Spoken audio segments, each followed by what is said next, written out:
राम राम भाई सारे ने। आज है 3 अक्टूबर और आज का क्वेश्चन है 15-12 number of good pairs.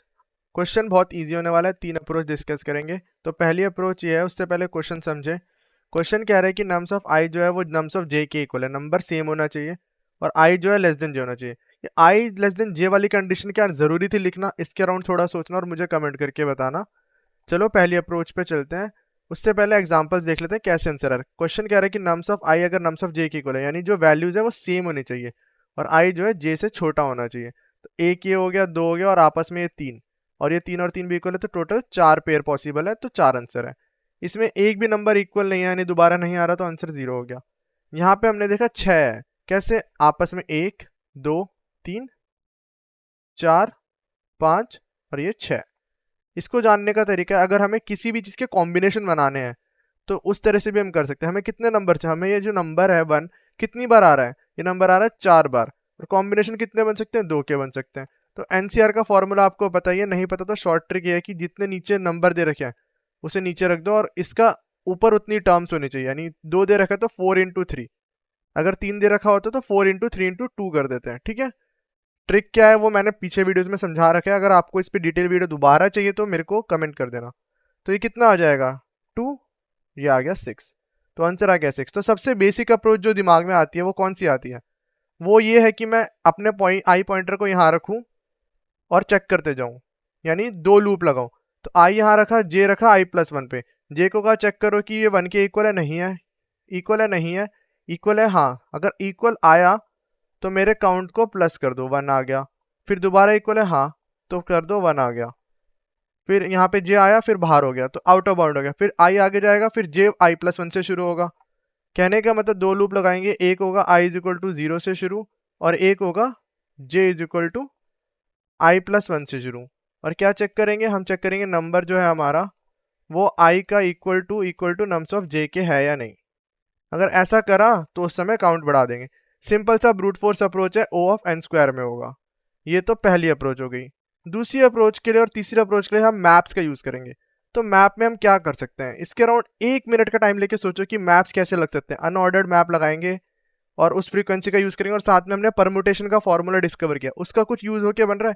1 minute सोचो और वापस आओ वीडियो पे। तो आई होप आप लोगों ने ट्राई किया होगा। तो हम इसमें क्या कर सकते हैं? अनऑर्डर्ड मैप बना सकते हैं। अनऑर्डर्ड मैप से क्या मतलब है? उसमें हम की वैल्यू पेयर स्टोर करा सकते हैं। की वैल्यू मतलब जो भी नंबर है वो कितनी बार आ रहा है वैल्यू में। अब की बार बेसिकली हम फ्रीक्वेंसी स्टोर कराएंगे कि कौन सा कितनी बार आया है। तो अगर उसको स्टोर कराऊं तो 1 कितनी बार आया है? 1 आया है, 1 2 3, 3 बार आया है। 2 कितनी बार आया है? 1 बार आया है। और 3 कितनी बार आया है? 2 बार आया है।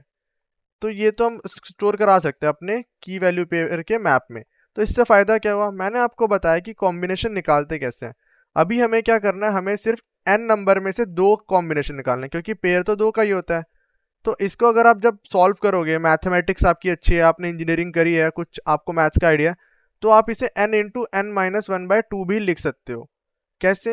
वो बताने के लिए डिटेल वीडियो लग जाएगी थोड़ी सी, लेकिन मैं आपको शो कर दूंगा यहाँ पे कैसे आ रहा है। तो जैसे 1c3 है, तो 1 के 3 पेयर है, मतलब बेसिकली 3 बार 1 आया है। तो 3 बार 1 आया, उसमें से 2 पेयर निकालना है। तो इसको कैसे सॉल्व करेंगे? मैंने बोला 3 × 2 कर दो और नीचे 2 रख दो। क्यों? क्योंकि नीचे 2 है तो ऊपर 2 ही टर्म्स होनी चाहिए। ठीक है, और दूसरी टर्म उससे 1 कम है, तो ये कट गया। तो कितना आ गया? 3 आ गया। और फिर अगली बार क्या? 2 का तो 1 ही है, तो उसका हम पेयर बना ही नहीं सकते। इसका देखते हैं, इसमें 2 है तो 2c2 है। तो मैंने क्या बोला? नीचे जो नंबर है 2 ही रख दो, ऊपर 1 कम, तो 2 × 1। तो कितना पेयर आ गया? इसका 1 आ गया। टोटल कितना हुआ? 1 + 3, यानी आंसर आ गया 4। क्या वो आंसर है? हाँ, 4 आंसर है। इसी चीज को इसमें देख लेते हैं कि अगर हमें करना है, एक नया पेंट बना लेता हूँ मैं, 1 सेकेंड। तो यहाँ पे हमने एक नया पेंट बना लिया। तो इसमें अगर मैं देखूँ ये कैसे हो रहा है, मुझे दे रखा है 1 3, इस वाले में देखते हैं, इसमें 6 दे रखे ना। तो 1 के पेयर कैसे बनेंगे? 1 1 1 1 1। मैंने बोला 1 का फ्रीक्वेंसी ले लो, कितना आया? 4 फ्रीक्वेंसी, 4 के 2 पेयर बना लो। तो 4c2 आपने कर दिया। तो कैसे तरीके है? नीचे 2 आएगा, ऊपर 4 है, उससे एक कम वैल्यू, 2 ही टर्म्स आएंगी। तो 4 × 3, तो कितना आ गया? 6। ये आंसर तो आया था। तो पेयर बना के देख लो ना साफ साफ। तो अगर आप देखोगे ये आपस में 1 पेयर, 2 पेयर, 3 पेयर, ठीक है। फिर ये आपस में 4 पेयर, ये आपस में 5 पेयर और ये 6 पेयर। तो इस तरह से 6 ही आंसर आ रहा है। आप ऐसे करके देख लो, आपको लॉजिक समझना है वो ट्राई कर लो कि क्यों आ रहा है, इसकी शॉर्ट ट्रिक कैसे बनी। और बाकी आप नहीं तो एनसीआर का जो फॉर्मूला होता है n factorial by r factorial into n minus r factorial भी लगा सकते हो।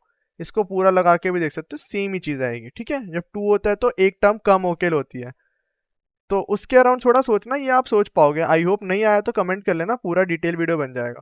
तो जो हमारी इसके बाद फाइनल अप्रोच है उसको ट्राई करते हैं। उसमें हम क्या कर सकते हैं, उसके लिए हमें चाहिए कि वापस से मैप बनाते हैं। तो अभी तो हमने ओ एन में कर लिया ओ एन स्क्वायर से, बट हमने 2 बार पास किया। क्यों 2 बार पास किया, एक बार हम मैप में वैल्यू डाल रहे हैं और दूसरी बार हम एनसीआर लगा रहे हैं, तो 2 बार करना पड़ा। बट अब हम चाहते हैं कि एक ही बार करना पड़े, तो मैप में मैंने फिर से की वैल्यू पेयर बनाया। ठीक है, की वैल्यू पेयर। और अब मैं क्या कर रहा हूँ, स्टार्टिंग से चलते हैं। तो जैसे 1 आया और रिजल्ट में स्टोर कराते हैं आंसर क्या है। ठीक है, तो 1 आया तो सबसे पहले आया तो मैप में था नहीं, तो मैंने 1 को डाला, उसकी फ्रिक्वेंसी होगी 0 से हट के 1 हो गई। तो पहले तो 0 थी तो 0 ऐड कर दिया। ठीक है जी, 2 आया तो 2 हमने क्या किया, 2 ऐड करा मैप में, उसकी फ्रिक्वेंसी 0 से वापस 1 करी, मतलब करी दो, 0 से 1 करी। फिर 3 आया, उसकी फ्रिक्वेंसी भी पहले 0 थी, अब 1 करी। तो ये 0 ऐड करते जाओगे उसकी जो फ्रिक्वेंसीज है। ठीक है, तो ये 0 ऐड हो रहे हैं। फिर हमने देखा जब 1 दोबारा आया तो उसकी पुरानी फ्रिक्वेंसी क्या है, उसकी फ्रिक्वेंसी अभी 1 है, तो उस 1 को ऐड किया। ठीक है, और इसकी फ्रिक्वेंसी को अपडेट करके 2 कर दिया। फिर अगली बार वापस से बनाया तो इसकी फ्रिक्वेंसी अब क्या है, 2 है, तो 2 को ऐड किया और इसकी फ्रिक्वेंसी को अपडेट कर दिया, 3 कर दिया। और फिर फाइनली 3 आया तो 3 की फ्रिक्वेंसी कितनी है, पहले 1 है, तो इसको अपडेट करके 2 कर दिया। तो इस तरह से मैं देख पा रहा हूँ कि ऐसे भी क्या मेरा आंसर सही आ रहा है, हाँ आंसर 4 ही आ रहा है। तो हुआ क्या यहाँ पे, हुआ ये कि हमने देखा कि कितने पेयर बन सकते हैं यहाँ पे। बेसिकली कहने का मतलब है, जब मुझे पहला 1 मिला, ये किसी के साथ पेयर हो रहा है नहीं, लेकिन जब इसे एक और 1 मिल गया, जब इसकी फ्रिक्वेंसी 1 हुई, तो हाँ ये एक पेयर बना रहा है, तो हमने क्या कि एक पेयर तो हमें मिल सकता है। फिर हमने इसका एक पेयर स्टोर करा लिया, लेकिन जब हम दोबारा गए तो एक और 1 मिला, तो फ्रीक्वेंसी 2 हो गई। तो हमने कहा कि हम 2 पेयर बना सकते हैं। कैसे बना सकते हैं, ये 1 इसके साथ बनाएगा एक पेयर, और ये दोनों आपस में भी तो बनाएंगे, तो टोटल 2 पेयर। तो इस तरह से हम कह सकते हैं कि हाँ यार, कितनी बार वो नंबर दोबारा आ रहा है, उसकी पुरानी फ्रीक्वेंसी ऐड करने से आंसर मिल रहा है। अगर नहीं क्लियर है तो चलो इसको, इसके लिए भी ट्राई कर लेते हैं। इसके लिए ट्राई करते हैं 1 1 1 के लिए। तो हमने कहा कि 1 की फ्रीक्वेंसी स्टार्टिंग में कितनी है, सबसे पहले 1 आया, उसकी फ्रीक्वेंसी 0 है। ये क्या है, हमारी की है, और ये क्या है, फ्रीक्वेंसी। ठीक है, और रिजल्ट हम स्टोर करा रहे हैं रिजल्ट में, और हम स्टार्ट करते हैं। तो सबसे पहले ये 1 आया, डाला हमने अपने उसमें, अभी फ्रीक्वेंसी 0 थी। ठीक है जी, जब अगली बार आया तो हमने 0 को ऐड किया और इसकी फ्रीक्वेंसी 1 कर दी, यानी कि एक बार तो 1 आ चुका है। ठीक है, बहुत ही बढ़िया। जब हम इस पर आए तो हमने देखा कि हाँ यार, एक और बार 1 मिला है, तो 1 मिलने का मतलब है जो रिजल्ट में पुरानी वैल्यू उसको ऐड करो और इसको अपडेट करो। तो इससे हुआ क्या, ये जो पहला वाला 1 था वो इस वाले 1 के साथ एक पेयर बना लिया, तो ये एक पेयर हो गया, तो हमें आंसर में एक पेयर तो मिल गया। फिर जब हम आगे गए, हमने कहा पुरानी वाली फ्रीक्वेंसी को ऐड करो, 2 ऐड किया और इसकी फ्रीक्वेंसी अपडेट कर दो। तो अब क्या हुआ, अब हमने देखा ये 2 1 तो थे ही, अब एक और 1 आ गया। ठीक है, तो ये आपस में पेयर बना सकते हैं और ये इसके साथ पेयर बना सकता है। तो पहले हमें एक पेयर मिल गया, अब हमें इसके बाद 2 और पेयर मिल गए, ये वाले जो हमने देखे। यस और नो, ऐसे 2 और पेयर मिल गए। फिर जब हमारी फ्रीक्वेंसी 3 हो गई तो हमने कहा कि एक और 1 मिल गया, तो पुरानी फ्रीक्वेंसी को ऐड करो और इसको अपडेट करो। तो हमें टोटल आंसर क्या मिला, 6 मिला। तो कैसे मिल रहा है, तो इसको कैसे बोलूँ, मतलब कि 1 1 सारे 1 ही है। तो पहले तो बेसिकली हमने देखा कि एक पेयर बन रहा है जब हमें एक 1 मिला। जब हमें एक और 1 मिला, 3 1 से आप कितने पेयर बना सकते हो, तो आपने एक पेयर तो काउंट कर रखा है 1 1 का। अब आपको एक और 1 मिल गया, तो आपने इसका पेयर इसके साथ भी किया, इसके साथ भी किया, यानी 2 और नए पेयर मिल गए। फिर आपने एक और 1 मिल गया, तो उसके बाद क्या किया, आपने इनको आपस में पेयर किया। कितने पेयर हो सकते हैं, ये आपस में एक पेयर हुआ, इसके साथ 2 पेयर हुआ और इसके साथ 3 पेयर हुआ, तो यानी 4 1 में और नए 3 पेयर मिल गए। तो पहले एक मिला, 2 मिला और फिर 3 मिले, तो उन सब का सम कर रहे हैं। तो इस तरह से लॉजिक डेवलप हुआ। आई होप आपको समझ आया होगा। तो फटाक से तीनों को कोड करते हैं बिना किसी देरी के। 1 मिनट का टाइम लो और खुद कोडिंग ट्राई करके वापस आओ वीडियो पे। तो आई होप आप लोगों ने ट्राई किया होगा। वीडियो थोड़ी लंबी हो जाएगी क्योंकि वो समझाने में टाइम लग गया, बट कोई बात नहीं। For int i is equal to 0, i less than nums dot size i plus plus. For int कितना बोला मैंने सबसे ब्रूट फोर्स अप्रोच में, i+1 से कहाँ तक जाएगा, j less than nums dot size तक, लास्ट तक चले जाओ और क्या करो, j को प्लस प्लस कर दो। और क्या चेक करना है, हमें देखना है कि अगर नम्स ऑफ i इक्वल है नम्स ऑफ j के, ठीक है जी। तो हम क्या करेंगे, अपने काउंट को प्लस प्लस कर देंगे और फाइनली जो आंसर में है रिटर्न कर देंगे काउंट। अब ये काउंट है क्या, उसे डिक्लेयर तो कर लो। तो काउंट होगा हमारा int count is equal to 0। तो इस तरह से हम देख पा रहे हैं कि कितने पेयर बनेंगे। कंस्टेंट छोटे हैं तो ब्रूट फोर्स भी एक्सेप्ट हो जाएगा।